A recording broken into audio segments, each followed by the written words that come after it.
பாரதிய ஜனதா கட்சியினுடைய மாநில தலைவராக பொறுப்பேற்ற பிறகு இந்த சோஷியல் மீடியா நிறைய விமர்சனங்கள் பாராட்டுகள் எல்லாமே கலவையாக இருக்குது. உங்களுடைய அரசியல் பயணத்தில் நீங்கள் பார்க்காத விமர்சனங்கள் இல்லை, இருந்தாலும் கேட்குறேன், சோஷியல் மீடியாலாம் பார்க்குறீங்களா? நான் பார்த்துட்டு தான் இருக்கேன். ஓகே, வாட்ச் பண்ணுறீங்க?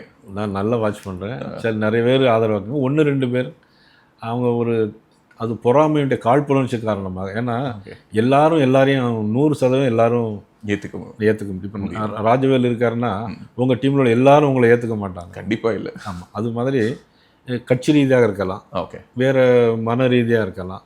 அது எந்த காரணத்தினால சில காழ்ப்புணர்ச்சி இருக்கலாம். அதனால் அவங்கள நம்ம பெருசாக எடுத்துக்க வேண்டிய ஒரு அவசியம் ஒன்றும் இல்லைன்னு நினைக்கிறேன். ஆனால் ட்வீட் எல்லாம் பார்க்குறீங்க, யூடியூப்பில் வர வீடியோக்கள் எல்லாத்தையும். ஆமாம், 2-3 பேர் பார்த்தேன். ரொம்ப மோசமாலாம் எழுதியிருந்தாங்க. ஓகே, சரி, அவங்கள நீ போய் எழுதுன்னு நம்ம வேண்டான்னு தான் எழுதுனாங்க. அவங்கள்ட்ட போய் எழுதாத நம்ம என்ன சொல்ல முடியும்? நீங்கள் அண்ணாவுடைய பாஷையில் வசவாளர்கள் வாழ்க்கைங்கிற மாதிரி கடந்து போகிறீங்களா? அவங்களாம் நல்லா இருக்கணும், அவ்வளோதான். ஓ.